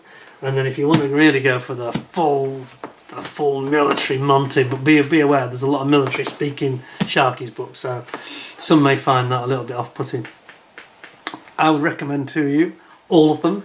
I would also recommend it, apart from the Dave Morgan one, I think you better get in this book, but on the other two, I think that the audiobook is brilliant, and again, the Max Hastings audiobook is also excellent. So there we have it. I've read 4 very big, very detailed accounts of the Falklands War. I said to my wife at the end of especially on the Max Hastings book, I got to the end and I felt mentally exhausted. I feel like I've been there, you know. Goose Green, Darwin, Mount Longdon, you know, Bluff Cove, and fighting into Stanley. Absolutely astonishing, really. But some great works, and I think that these things are very interesting times. I think they deserve to be remembered, so I would commend them all to you. No reservations at all. Just bear in mind that Dave does go off on a bit of a tangent sometimes with a bit too much information, if you know what I mean. But anyway, very, very interesting stuff, all good accounts, and it's great that you've got people that do write these books, and you can feel, puts you right in the pilot's seat, you know, and it's quite a thrilling ride, I've got to be honest. I thoroughly enjoyed them all, so I'm sure you will too.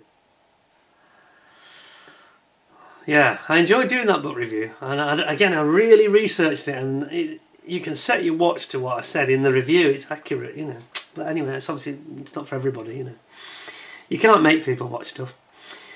Now, I mentioned Sharky Ward, of course, because I talked about him in that review, and sadly, he's been someone I've talked about quite a lot in the last couple of years, because I did the Sea Harrier from Kinetic for my sins, and then I did these book reviews.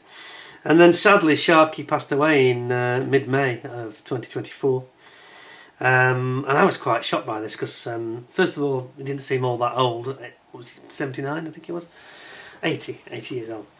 And I was on holiday at the time, and it wasn't well covered in the press, really. It wasn't, you know, it was very, just on the back pages and the obituaries, and I was quite shocked by, you know, and I know that other people were just like me. They didn't know about it, you know. And this, I did this tribute, part of which was me talking about him from the research I'd already done. And part of it was reading the Times obituary, which was a good one. I believe the Telegraph one was pretty good as well, but I saw a bit of it, but I didn't read it all. So I did this obituary, and this became my most popular video of last year, which I did not expect, especially given the lack of popularity when I talked about the books. Nobody seemed very interested. But the tribute, I think I got genuinely quite emotional, and you can see that, it leaves you no doubt. Almost uncontrollably so. I just about managed to keep it together. When I read the obituary 24 hours before I did the video, and when I first read it, I started crying, and I thought, oh God, and it was probably, you know, I won't go over it again, but I'll give you a little flavour for it here, see what you think. It will leave you in no doubt that the story was quite moving, you know, but see what you think. Here we go. Finally, asked by an interviewer some years ago what he thought would be his epitaph, Ward simply replied, I think it should probably be, thank God he lived, thank he's gone.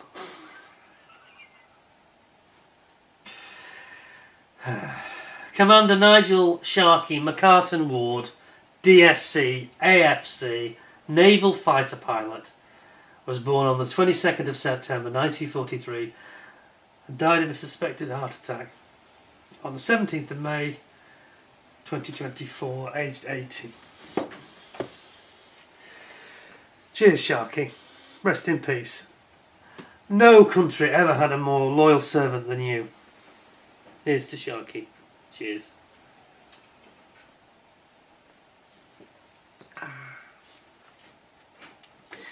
And the whiskey, by the way, is the Glenlivet Caribbean Reserve, so I didn't remember. Well, there's not much else I can say, really. I didn't want to go over too much old ground, but I thought that was an excellent obituary, much better than they usually are. I've read many of them for Sharky, and they've all been a bit poor, really. That was very, very good. I do feel slightly emotional myself, especially the story about his son. He only had one son initially, and then of course he had the second, but Christian, that he lost Christian, the one son that was a fighter pilot, and you could see the joy when they went out. There's several photographs of when they went out on that sort of training flight together. It must have really had broken his heart, I think, losing his son in that way, and I think he had real problems, mental health problems, obviously, and couldn't find a new way, and I think that then in turn affected Sharky, and they just said basically that he died unexpectedly, had this heart attack, I think, and he died with his dog at his side, and yeah, I suppose there's worse ways to go, but I would just say this of him: not only was he one of the most impressive, allegedly certainly, because I didn't meet the man sadly, but clearly one of the most impressive servants of our nation in difficult times, in combat, in a war, but also a very strong servant and loyal, I wouldn't say obedient, that wouldn't be true, but certainly a loyal servant of the country in times of peace as well. And he really, you can see his heart was in the right place. He was focused, he was competent, and he was very, very courageous. And no armed forces in any country could ask for more.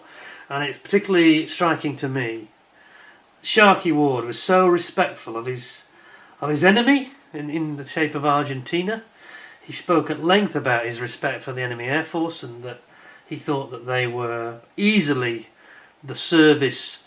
He almost had more respect for the Argentine Air Force than the Royal Air Force, because he waxed lyrical about the sheer courage. People like Carlos Tomba, who he shot down with his cannon. Tomba ejected literally in the last instant before he would have been killed. He hung on to his Pucara ground attack aircraft when it was on fire, and lumps of it were coming off. The ailerons were off. The wing was collapsing and on fire from its engine. And he just wouldn't give up. And Ward said, "What a brave man!" And of course they met after the war, I believe, and yeah, they had this reunion. So that was remarkable, and the fact that he was open to recognising that there were other people like him basically in the world. And with that, I'll leave it at that. Really, I can never do justice. Me personally, can never do justice to somebody like that. An absolute boy's own hero, if ever there was one. And he's a great loss. And I'm very glad that I chose my Sea Harrier to be his aircraft now. Very, very satisfied, and I did the little figure of him. I think that now takes on an even added greater significance for me. And I hope you'll all join me in raising a glass to Sharky. May he rest in peace. Thank you for your service to your country. And thanks for being such a brilliant character. Sharky Ward.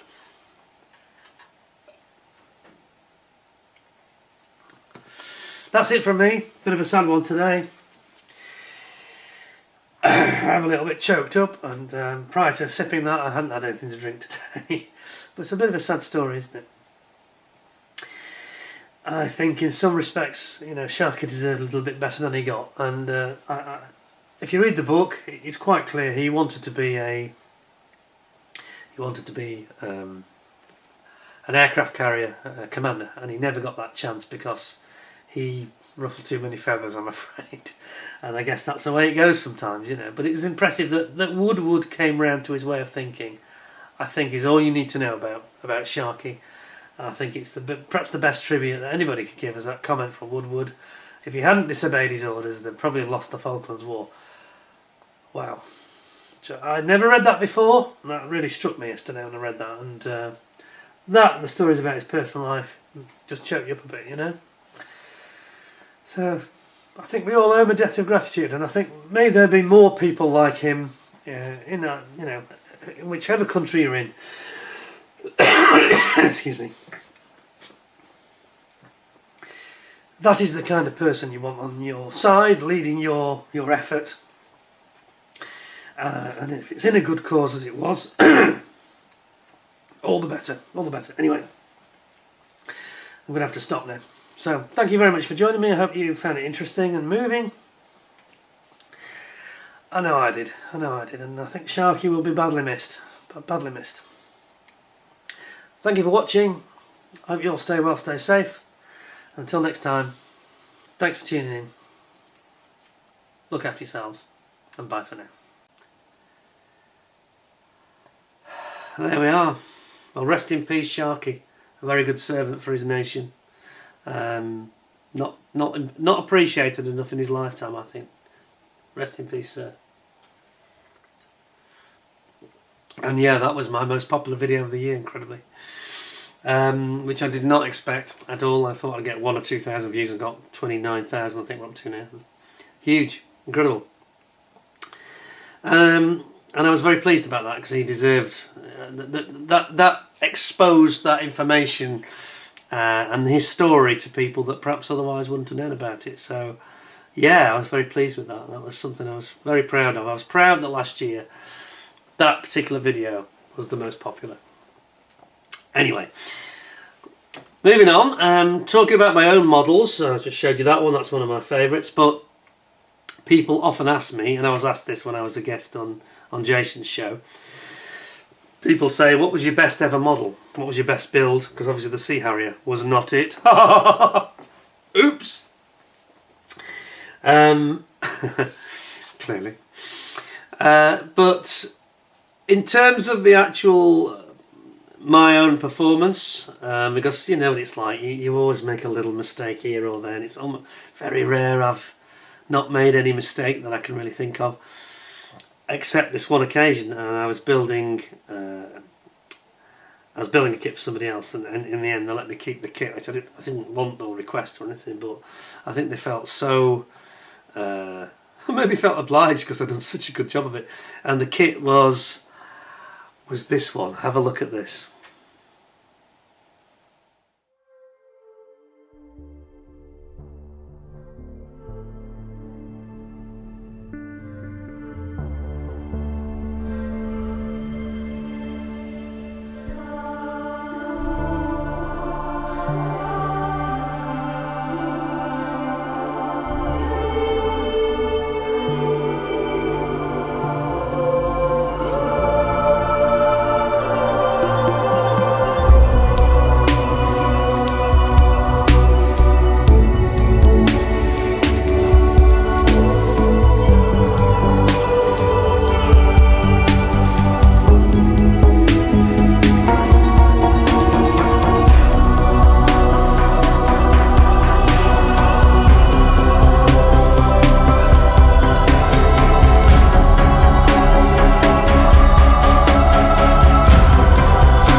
So that's the Honda RC166.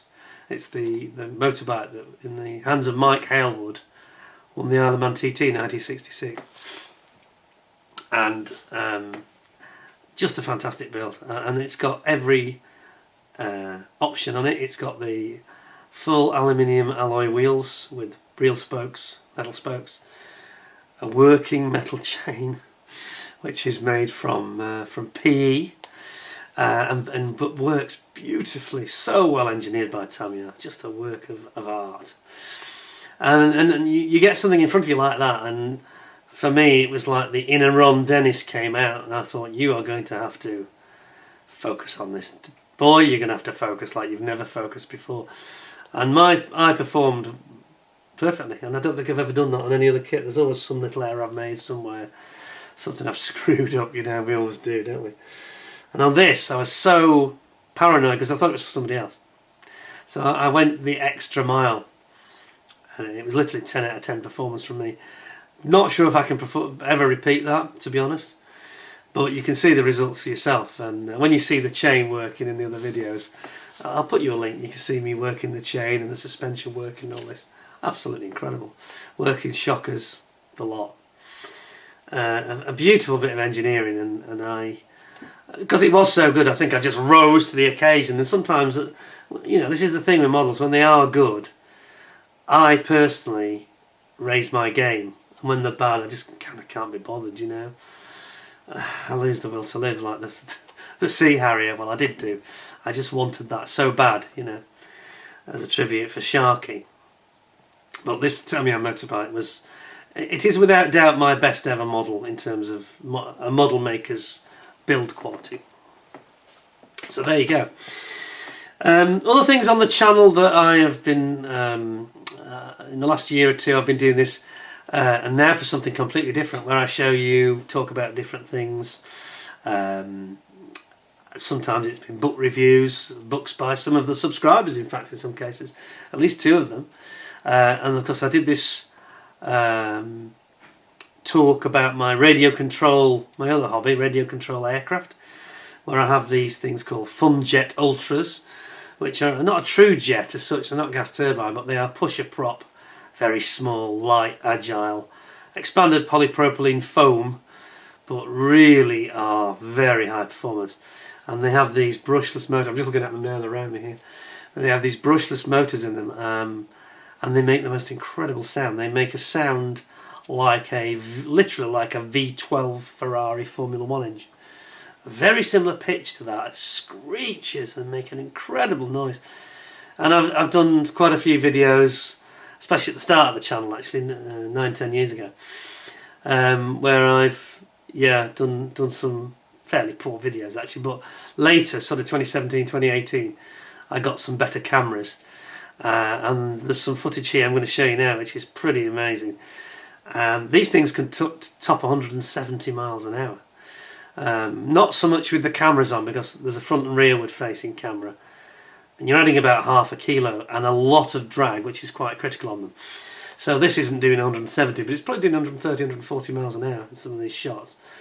And the performance is just breathtaking. Have a look at this and see what you think, especially if you haven't seen it before. Check this out.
Wow, well after that, shaky hands, I need a drink. You mustn't have a drink before you fly those, they'll tell you.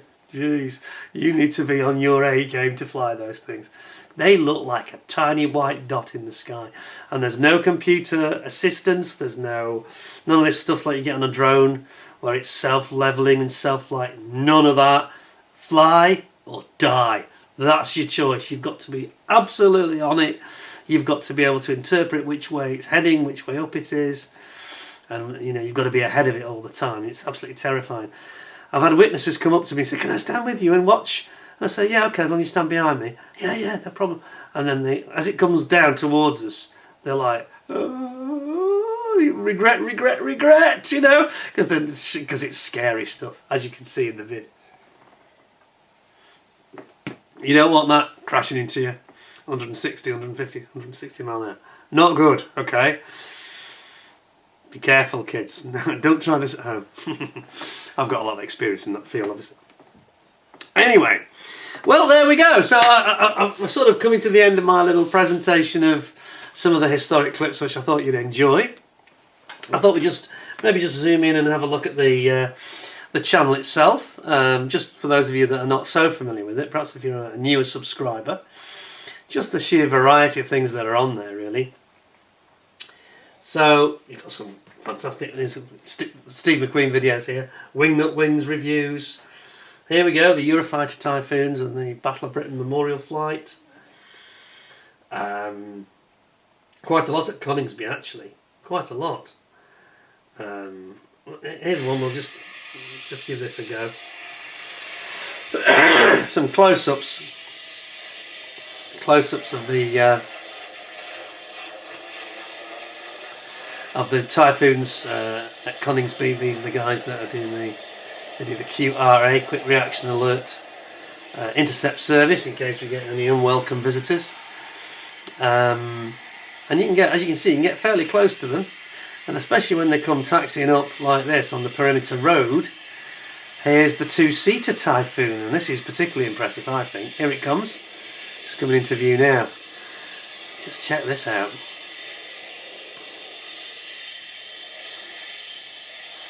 So you can get some pretty good footage if you stand in the right place. I've shot that through the wire. So yeah, just a flavour for some of the treats that we have on the channel. So, of course, we have our annual Kits of the Year show, which is always very, very popular. A tongue. A bit careful to get oh, he's going on about his tongue, eh?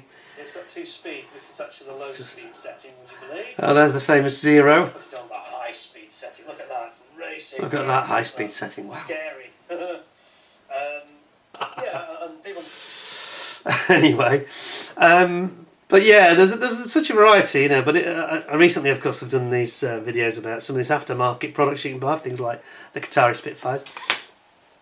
I tried to cover anything that I think would be interesting to modelers. Quite a lot of variety here.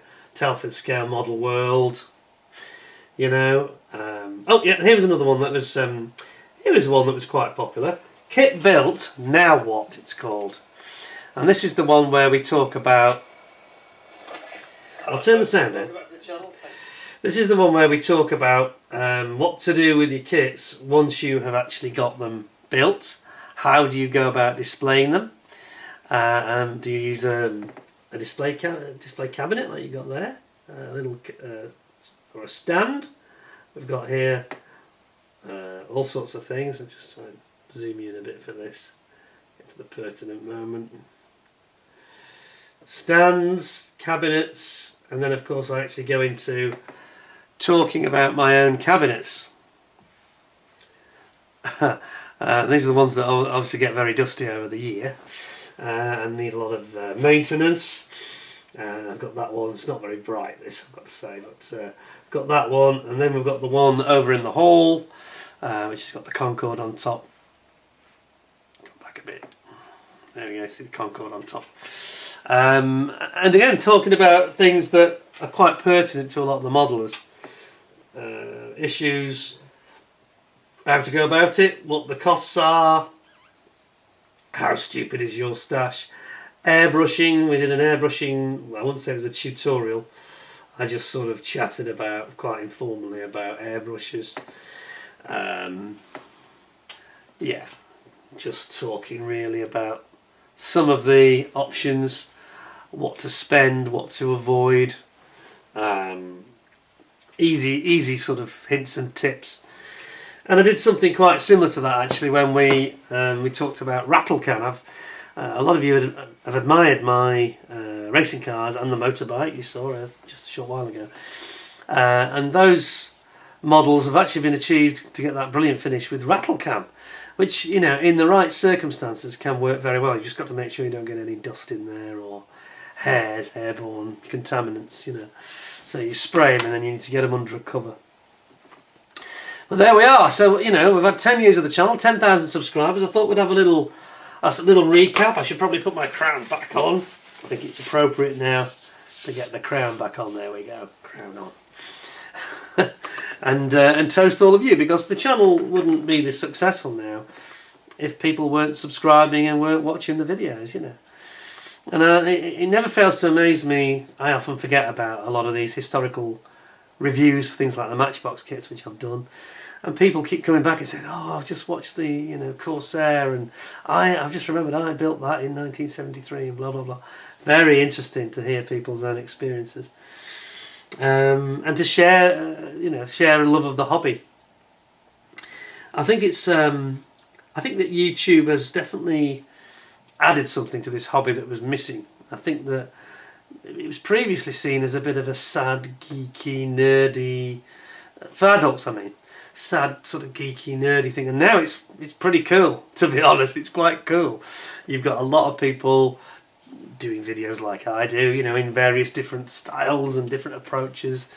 You've got people like, you know, Night Shifts, some of these absolute almost godlike modelers that seem to be able to achieve quite unrealistic outcomes that I don't think I could manage. I mean, I think I'm a decent modeler, but yeah, a man's got to know his limitations, as Clint Eastwood said.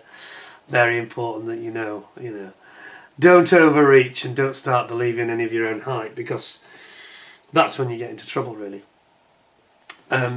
Obviously, people asked me this question about what was my favourite model that I built, and I said it was that motorbike. I should just add, my favourite model that I haven't built is this one. What a surprise! Be careful that doesn't fall over onto that model. Make sure it doesn't. There we go. That's the one, the favourite model that I haven't built. Now, a lot of you have been perhaps a bit impatient with me for good reason, a bit disappointed. I seem to be making very little or no progress. I have to say, something about hitting this 10,000 figure has been a little bit magical for me. I feel a little bit, I don't know, it's like a weight is lifted off my shoulders and I feel a lot more relaxed. I actually started building this last week, working on the seat belts, now that they are very laborious and very, very intensive. I've been using my new Ultra Glue from Ammo, and it's been working really well. So I have to tell you, watch this space. Now, two things are going to happen in the future, so to try and explain the near future of the channel, I want to spend more time modelling. So I'm going to do a little bit less on the channel. I'm going to try and make sure what I do is high quality. I will be doing an update on this. So in the next, certainly early February, it won't be quite as I won't be quite as prolific as usual. I'll be probably popping up once a week, I think, basically. So please watch out for the videos that I do because I think you'll enjoy them. But I'll try to give more updates on this. I want to make progress, and the real hurdle that I felt psychologically I was struggling with was these seat belts and the complication of doing all the Edward aftermarket. Well, I've cracked through quite a lot of it, and I've now got, I'm halfway there in that cockpit, not the entire cockpit, but the area I regarded as difficult, halfway through it. I've really pushed through, and I've done it by the same system that I used to use, which was basically getting an audio book. I'm listening to, I was going to show you a book and I haven't brought it in. I'm listening to the Jailbusters by, hang on a minute, I'll tell you who it is because it's slipped my mind. The Jailbusters, it's about the Amiens prison raid, and it is, it's not Berlin, not that one, the Jailbusters, here we are, Robert Lyman, the Jailbusters. Now this is all about the French resistance and the fact that it really gives a very good background to what was going on with the French resistance in Amiens and around that area of France at the start of 1944, and the requirement for this raid to try and free some of these prisoners. Now there's been a lot of rubbish written about this. I think it's rubbish anyway from what I'm gleaning. I'm more convinced it is rubbish now, now that I'm hearing a lot more detail. Because there's this guy Ducelier that did this book. I'm not going to name the book, but he rubbished. You know, he made a lot of articles. He did a lot of like YouTube videos, and he even got the BBC on board with Martin Shaw and questioning the need for this raid and whether it was false and whether it was a distraction and whether it was all in vain and blah blah blah. Well, I don't think it was. Now I'm halfway through this book. You can feel there's the pressing urgency for so many people that were being imprisoned with threat of execution in that raid. Anyway, I'm digressing, but I'm finding listening to that is really helping me crack on with this build. So it's almost like I found the mojo again. I've unlocked the door to making some progress, and it's going to happen. So I've already done what I thought would take months in a week. Shouldn't take months, don't get me wrong, but I just could not get started, and I have now punched through this hurdle that was in my way. Watch this space, because there'll be more. Now, moving forward, I'm going to do one or two things. As it's the 10th anniversary on YouTube for me, I'm going to be maybe one or two of these and have something completely different, something very different. So stay tuned for that, because I think I'll be showing you some non-model related things again that hopefully might grab your attention. You might find interesting. All things I've got planned for the future, but as I say, there will be a reduction in the volume, but there'll be no reduction in the quality. That's the plan. So that is what we hope to enjoy going forward. I hope you'll stay on board and stay supporting the channel as you've done so brilliantly. You know, it's been absolutely incredible, the support I've had, and a lot of people really seem to have enjoyed the journey, coming along the journey with me. So thanks a lot. I feel I've got a lot of new friends through this channel. Also, by the way, around Easter time I'll be having Jason on as a guest. We'll be doing a live show with both of us on. That should be something to watch and enjoy, if I can just remember how to do it. I've got to brush up on my StreamYard techniques, but anyway. But that's something else they'll be doing. That'll be another first sort of on the channel. So quite a few interesting things planned. And we march on, and we look forward to perhaps getting another 10,000 subscribers in the near future. And in the meantime, I probably need a bit of a rest, actually. I do feel a little bit burned out, so I need to allocate time to crack on with this model. I would like to delight you by showing you some progress on that, and enjoying some modelling again. So that's the plan going forward. So thank you very much for joining me today. I hope you found it was quite amusing in places, and one or two of these incidents and accidents, not least the one we had at the beginning when we had the Vesuvius champagne bottle. Thankfully no damage was done, it didn't get on anything, or model survived, thank God, again. Touch wood. So thank you for joining me, and I look forward to seeing you all again very soon in the near future. So I just finally say, here's to all of you. Thanks for making the channel so much fun to do, and I hope you enjoyed the content that I've put out. We've now got to, I think, 820. This will be 821 videos with this video. So we'll march on, and we'll probably have another party when we get to 1,000 videos. So until then, here's to you. Chin chin.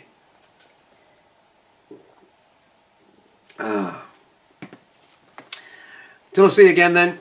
Stay well, stay safe. Thanks very much for watching the show. Hope you enjoyed it. Take good care of yourselves. Thanks a lot. Until next time. Bye for now.